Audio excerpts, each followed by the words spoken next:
Welcome everyone to another episode of the Terrain Studio. I'm your host, Sean Morris. Today on the Terrain Studio update, we're going to be assembling the Hobbit table, the Shire, if you will. We're going to be putting it together. It is not quite done. There's a couple trees still missing, but I think it's more or less intact and ready to kind of be revealed. We'll be doing a final reveal on this one on the weekend, so kind of straddle the end of month and start of month. Specifically, I'm going to be doing a bunch of cinematic shots and really trying to play with the realism of that. I'm going to talk a little bit more about the technical stuff as well. I am going to do a sort of a quick sped through portion here, assembling the table, so you guys can kind of see what it looks like, basically from nothing on the table to a fully assembled table. And then I'll kind of give you the the flyby cam. We'll talk a little bit about that, specifically some of the resin pieces. And then some of the things that I did to kind of make it look a little bit more finished. I'll show you guys the interior, the lit interior, as you will, and then we'll start getting into some of the technical aspects. So your video questions will actually prompt a lot of the videos. Specifically, I think you guys will be interested in the resin. I'll talk a little bit about the trials and tribulations I had, despite all the testing, just some of the things that I learned. I'm continuously learning with each of the processes, just some of the things that in the future I might combat or use to combat some of the potential disasters with resin. No real crisis here, but there was some things that I probably would and should have maybe done a little bit differently, and certainly would going forward. So if you're thinking about any resin projects themselves, maybe some of the stuff that I'll share and specifically your questions may help you kind of in your future as you get building. I am going to talk a little bit about in the next video, so start a month, some of the other projects that I'm going to dabble in. I'm thinking about playing around in some like 1/24 scale, 1/6 scale, and just trying some larger sort of like dioramas. So not anything overly huge, but really messing around with techniques, specifically weathering some building and then some sort of like semi-large scale projects. In terms of overall size, they won't be big, but in terms of dimension and scale, I'm gonna play around with a few things, and I really like your ideas and input on what I might play around with. Specifically, I was thinking about doing some a sewer. And maybe just messing around with that. I saw a really cool diorama shared by just a guy on Instagram, and I thought, hey, you know what? I want to do resin again right away. I want to get into this. I want to continue messing around with it. I actually did up a bunch of sample resin plates for you guys as well. So certainly I will have a tutorial on that, and how you can kind of take your pond or water frontage and really style it up with some tufts. I'm going to be using some gamer's grass for mine, but I'll talk a little bit about the techniques and kind of show you some examples, water tint, etc. So a lot more to come. But what I'm going to do is I'm going to move to the table. I'm going to put some music in the background, and I'll do a little sped up assembly of this, and I think you guys will really enjoy it. So let's get at the table.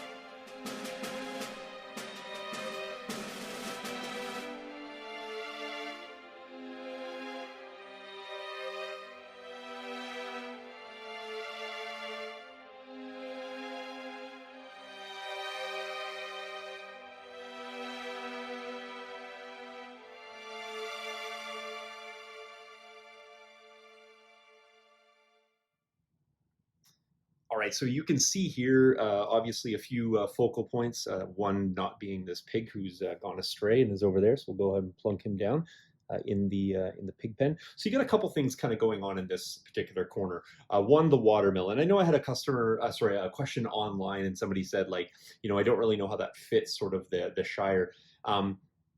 It is part of the Real Terrain package, and I really think that it's a well-designed building that does fit the look. Granted, you may not have seen it in the movie. It's not a Hobbit hole, fully understanding. But we talked about having this water feature long ago, and I really thought that rather than have a standalone pond, it would be cool to kind of put something tall next to that and really sort of carry and transition off the board where we have all these other tall trees. So we have this really tall portion portion, and we wanted to equal that with the height of a building moving in. So that was really the idea behind that. You can also see the water feature here has a few things kind of going on. So we do have a boat that I scratch built, a dock, and then the ponds and the reeds and sort of sticking around there. When pouring this, it was going really well. Everything was fine, but it ended up having some sort of weird reaction, and it took me about a day and a half to kind of figure out what happened. And what ended up happening was the pond pour was ended up being deeper than initially I had thought. And so what I ended up having to do was I had built this dock, and I built the dock actually quite low because I thought I was going to keep the water level fairly low in this. But because I wanted it to come up and hit the bottom of the water wheel, I ended up pouring more resin than initially planned. And so what ended up happening is some of the resin actually wicked into this lower portion. And when it did that, it actually receded the water or the resin around the outside. And so I got this weird sort of dry line that sort of fit here. Now, it really didn't matter too much because I had always intended on doing the reeds and the foliage exactly as intended. All this ended up doing was defining me a line, and so it's really a non-factor now. I'm telling you guys because you guys know all the things, but so that's effectively what ended up happening there. And the reason being is that the resin actually wicked underneath and was actually sucked up by the dock, and that was only because that dock portion was it was supposed to be low, but it wasn't intended to hit the resin as it did. So ended up having to just sort of mask that a little bit. There was this weird reaction where a bubble actually came up right underneath this boat. And I had always talked about putting maybe possibly a fishing boat out there, but this made it a necessity to kind of cover that bubble. So again, you're not going to see it really. It's not going to be a factor. But the best I can tell in this particular case, it wasn't a bubble from the resin itself. It was a bubble that came up underneath, basically a gaseous air bubble that needed to escape. And the best I can tell is that somewhere in the Sculptamold that I put down, there probably was some sort of air trapped pocket. And ended up just kind of forming, unfortunately, right in the middle, but fortunately right at the end of the dock, which was a great place to put a boat. So obviously, no matter what, it becomes a focal point, and I just ended up using the boat to my advantage to cover an issue with the resin. Obviously, we have the pig pen. The pig pen ended up being a little bit more of a focal point than initially planned as well, but I really like it because I think it really fits the look. And the reason that we ended up going no fence around that is we thought the freeform sort of openness of that really lended to some of the imagery that we saw in some of the sample photos and online photos and the movie. So it seemed like the pigs kind of were around and we're kind of able to freeform. So we have that. They're all movable, by the way, so customer can kind of put them around as he sees fit and or remove them. And none of the pigs are glued down. So and just have them kind of freeform. So again, they can be anywhere on the table. So that's kind of this corner. Like I said, really wanting to tie in the height of the corner of the trees, the windmill or the watermill rather, and then really bring it into the to the pond. And the ponds, both water features are fantastic now. They really polish the look. So really happy with how they turned out. Took a little bit, I actually really took my time on this and did them over the course of a few days because I wanted to make sure that I was really monitoring any reactions that any of the materials were having. Great depth. I ended up going with a clear pour, although the color that's underneath, fantastic. I will highly recommend using this color again.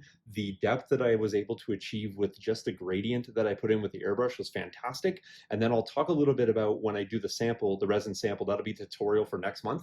I'm going to talk about how I ended up achieving additional depth by putting in the duckweed and or basically leaf litter in stages. So applying it at 10, 1 hour, and then 2 hour intervals to really get the depth. And that actually allowed the material to sink and sink through the resin at a gradual rate. And so it was a really cool effect. It ends up achieving really fantastic depth at the edges. And then also in the middle where we have the really deep pour, it also was reflective in the darkness that we put underneath. So that olive brown was a fantastic color. If you're looking for something like this, if you want something more green, I can help you out with that. If you want something more blue, obviously blue tint will get you there, and you'll want to change the undertone. But for this, I wanted to go with a really, really naturalistic looking feature, wanted to play with the greens, and I think this ended up being a fantastic color. So, all right, let's move on to the next quadrant. Okay, so for up here, you guys have seen this kind of from the outset. I'll kind of pan over this way just a little bit.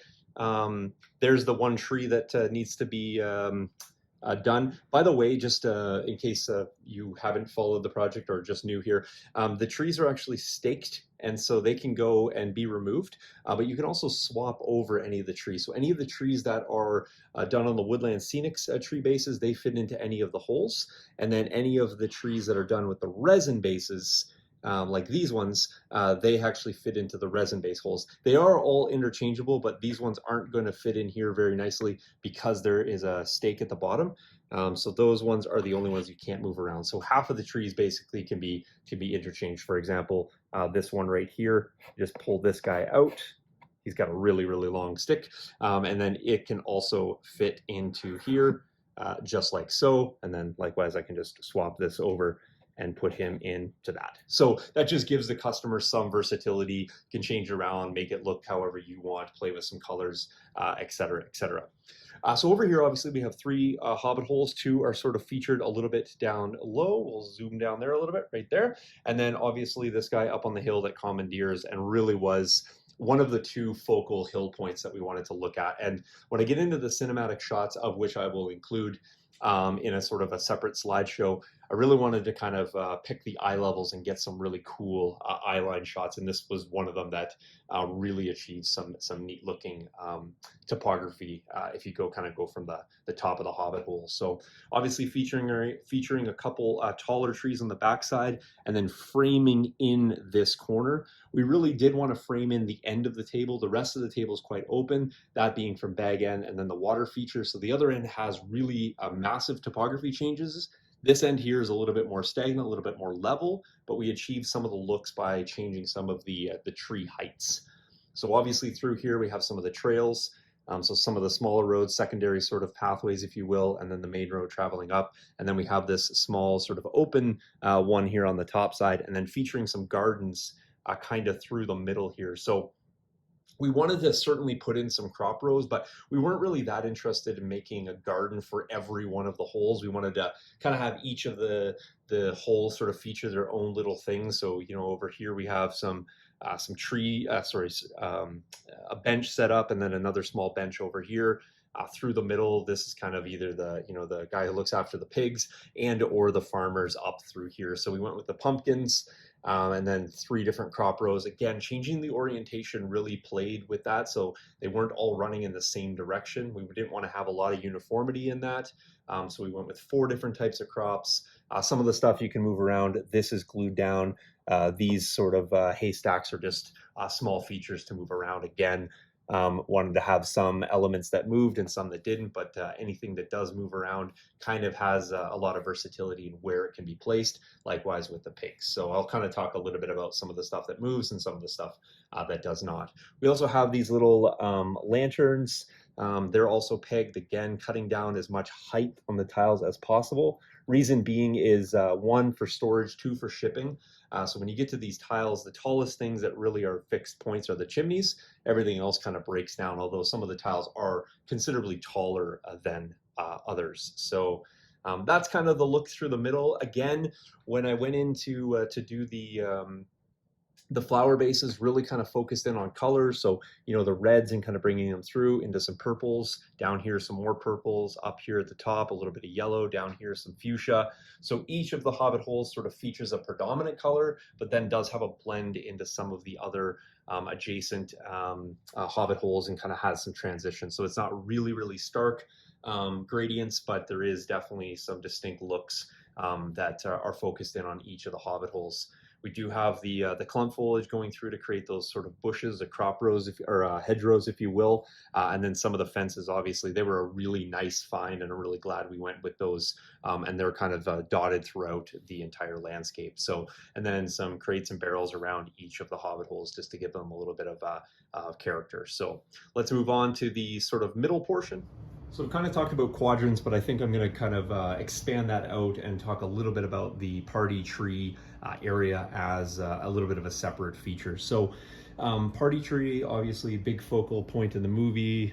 It's all about Bilbo in the birthday area and his party, and so we really wanted to focus on that as well. So we've got a few sort of tents here, all handmade, scratch made. And then we have some signage here, and then obviously the flags, and then you know, one of the late additions, a better party tree than we initially went with. So if you're not familiar or didn't see me build this, this is an absolute monster. There's my hand, and it's about as big as that, but it's really two handfuls, and even that's not enough. So this is an example done up on the resin tree base here. And then the whole tree is three-dimensional, right? Even the clump foliage consideration on this, so there is actually a slight different tone on the bottom just to really play with the colors. So the bottom tone is it's the same color, but I just picked some that were a little bit darker and actually went in and matte sealed out the bottom a little bit more to give that gradient, to give that shadow. So if we remove that from there, you can still see it's a playable area. The nice thing about these trees is when they're pulled out, the space they leave is still designed fully underneath, and so you can really remove that and have some playable space, and you're not leaving any you know, big giant holes on your table. It's not looking odd. Likewise with the trees in the middle as well, when you pull those out, you know, they're just leaving a very, very small footprint right to there. And so they can come out and you can change the look. You can kind of lighten up the table, if you will, in terms of overall landscape fill. So everything in the party tree area is sort of removable. So the little chairs and things, so you can kind of dot them around, scatter them around as you see fit. Some of the really small elements, like these mugs, they're glued obviously to those. Some of the stuff that's in the cart, like that's glued down, but the cart itself can move around. So there is elements that you can move around. Likewise with the tents, they're all removable as well. So you just pull them up, they're on stakes. And then the stuff that's around the tent, that again is made to come out. So the design here is that you can actually level party tree area and actually have this very flat and have nothing here other than the holes that are in the ground. The tent itself can also be removed. So again, it's a little bit of a tricky, it's a little bit of a fine dance to get all of the poles lined up and in, all 10 poles. They do go in, but then again, all of the area that's here, party tree area, you can make it look as helter-skelter or scattered as you wish, but all of these elements do move around, and you can set them up however you see fit. So if you want to have a full party, go ahead, and if you want to kind of have it you know, a little bit thinner, that's also fine. So this entire area, again, just designed with modularity, playability, and cinematics certainly in consideration. So all right, let's move on to the water feature and one of the last of the quadrants. All right, so the big focal point here, obviously, is this water that we now have poured. Again, similar sort of plant design. There's actually 7 different plants that make up the water. So that is one of the tricks, like I've said before. Having great variety really ends up making your job a lot easier. When you try to do a lot with just like a really monochromatic palette for your tufts, it's tough to get, pun intended, tough to get a really good look. But the more diversity you add in what you're using, the easier it is to achieve a variety and a variation. So really similar here. Poured the water. Ended up adding the duckweed along the edges, similar design, again, at 10, 1 hour, 2 hour sort of intervals. Dock scratch built as well. This one sits a little bit higher. So again, designed to kind of flow up to the dock, but not in it. And so everything went well there. There was a bubble that formed along the outside edge. And this one was a little bit tricky. This one actually came from a foam cut. There was a small slit in the foam. It was patched over, but it still clearly had some trapped air in it. And so what ended up happening, I got a rather large bubble, and With resin, if you know, it surface dries pretty quickly, like 10 to 15 minutes. And so what ended up happening was the bubble itself just hardened over. So I had to end up leaving it for 2 days. Once it was fully hardened, I cut it out and it just left a small cavity. I was going to backfill it with some more resin, but my wife had a really clever idea about creating this sort of frontage for the pond. And I'm really glad that I did, because it actually creates a really cool image when you look up. It gives you some foreground, some midground, and some background.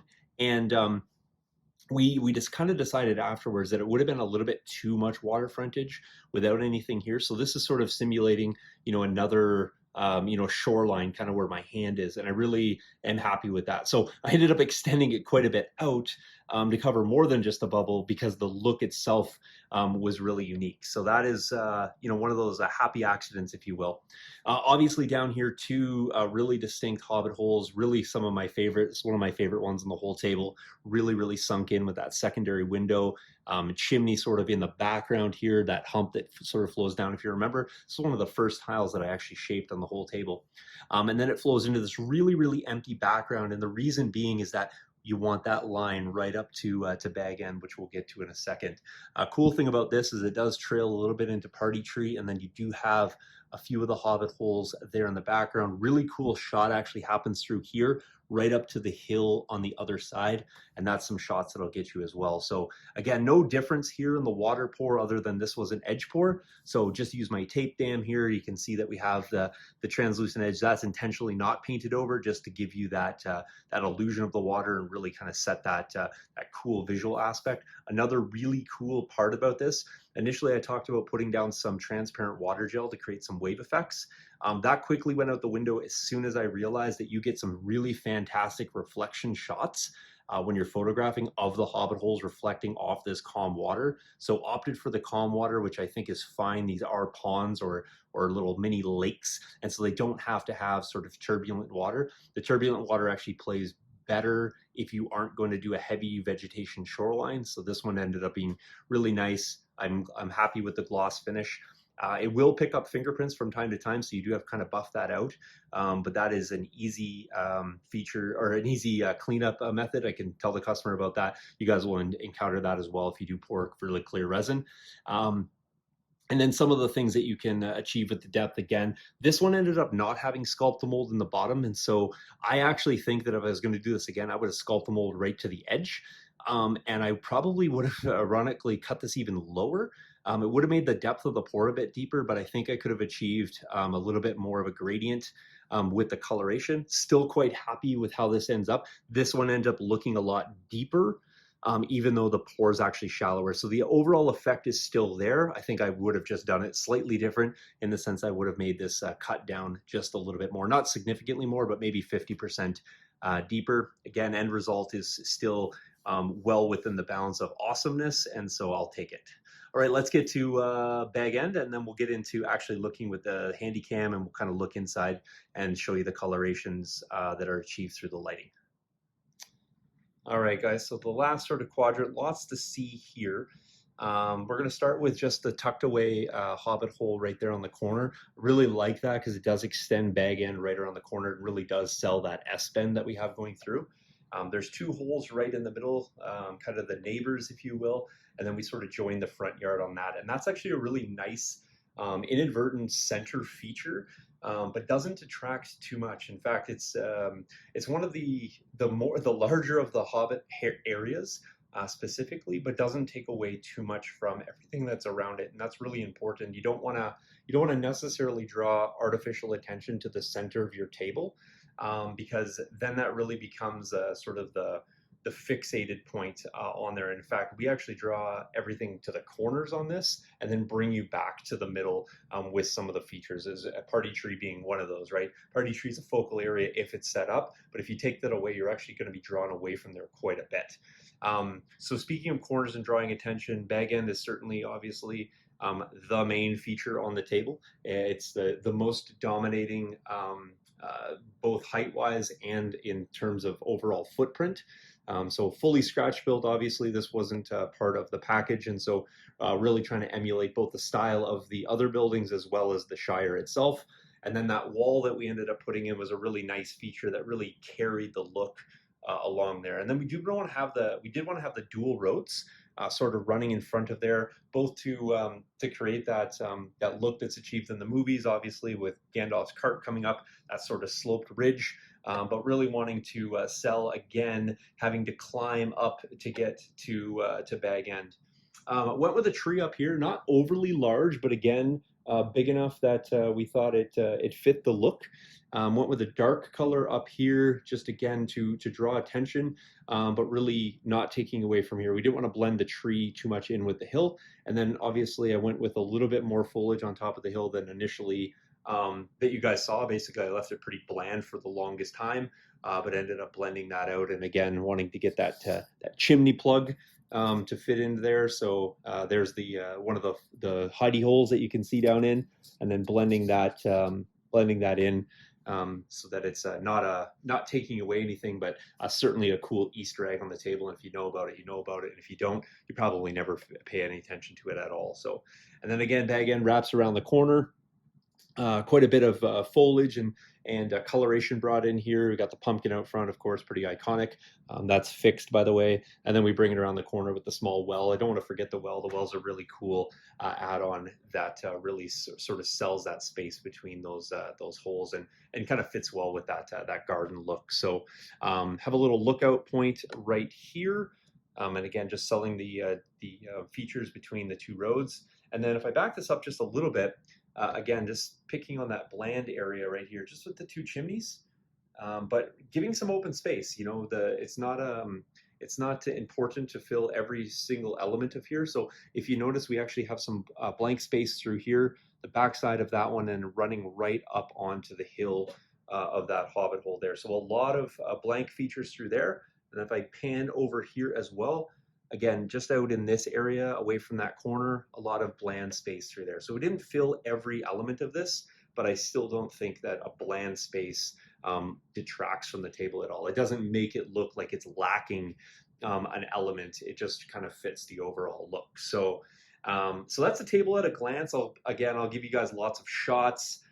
Just moving the camera here, just to pan across, kind of a cool way to look at it. I'll give you those in-depth shots. Some of the cinematic will play a little bit with the colorations to make them look pretty awesome. Let's take the handy cam, get in and have a look at the lights, and then of course we'll give you a little view of the interior of Bag End as well. All right, so I've gone ahead and just removed the tree for the purposes of showing you this. I'm just going to do a real quick here, and then we'll jump to the handy cam. So just so that you're aware, the top does come off of Bag End, but it is still wired up. So just so that you're aware, you can see and have the playable interior for both the living room area as well as the kitchen. And then the actual entryway to Bag End is a sealed tunnel that you can have access to visually, but it's very difficult to place anything inside of it. So we wanted to have a couple visual spaces here to play with, again, to give you the illusion of the interior and some playability in there. But I think the overall customer is really just looking at this more of an Easter egg. And so I'll kind of show you what we typically envision most player and or, player interactions will look like with this area. So, but it is fully accessible and can be opened up if need be.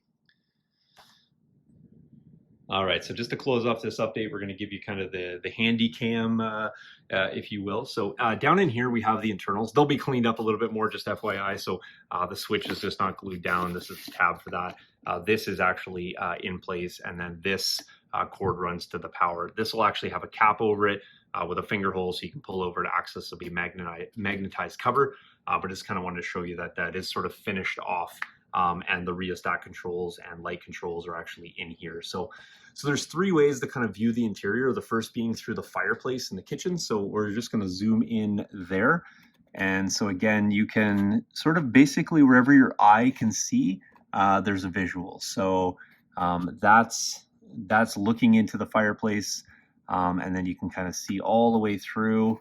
And then there is some features in there. So that's kind of the look there. So the floor is all done. Every piece of wood and trim is in there. So there's no real areas that aren't sort of designed with some play in mind. So again, you can turn the lights sort of on and off in the different spaces. And so, you know, if I want to darken down the kitchen a little bit and open that up, I can. And so there is that area.